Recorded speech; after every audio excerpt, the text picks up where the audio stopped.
Prebiotics, probiotics and post biotics. వినడానికి 3 rhyming words లా ఉన్నాయి కదండి. సో వీటి మధ్య డిఫరెన్స్ అయితే ఈరోజు తెలుసుకుందాము. ఫస్ట్ ప్రోబయోటిక్స్ గురించి తెలుసుకుందాం. దాని నుండి ప్రీబయోటిక్స్ అండ్ పోస్ట్ బయోటిక్స్ ఈజీగా తెలుసుకోవచ్చండి.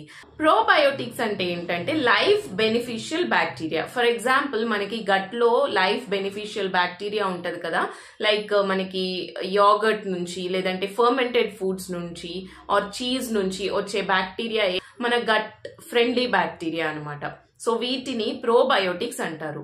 అండ్ ప్రీబయోటిక్స్, ఈ లైఫ్ బ్యాక్టీరియాకి మనం ఇచ్చే ఫుడ్ ని ప్రీబయోటిక్స్ అంటామండి. ఆ ఫుడ్ ఎటువంటి ఫుడ్ అంటే nuts, seeds, legumes, whole grains, vegetables, fruits, ఇవన్నీ ప్రోబయోటిక్స్ అంటే బెనిఫిషియల్ బ్యాక్టీరియాకి చాలా ఇష్టం అనమాట. సో వీటిని ప్రీబయోటిక్స్ అంటాము. పోస్ట్ బయోటిక్స్ అంటే ఈ బెనిఫిషియల్ బ్యాక్టీరియా ఉన్నాయి కదా, ఐ మీన్ ప్రోబయోటిక్స్ ఉన్నాయి కదా, సో అవేం చేస్తాయి, ప్రీబయోటిక్స్ ని యూజ్ చేసుకొని అంటే ఆ ఫుడ్ ని యూజ్ చేసుకొని పోస్ట్ బయోటిక్స్ ని రిలీజ్ చేస్తాయి, అంటే కాంపౌండ్స్ ని రిలీజ్ చేస్తాయి అనమాట. ప్రోబయోటిక్స్ అంటే బెనిఫిషియల్ బ్యాక్టీరియా నుండి వచ్చే కాంపౌండ్స్ ని పోస్ట్ బయోటిక్స్ అంటాము.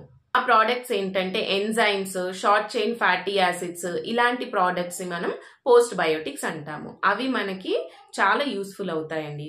సో ఈ prebiotic, probiotics and post biotics కి మీకు డిఫరెన్స్ తెలిసింది అని చెప్పి నేను అనుకుంటున్నాను.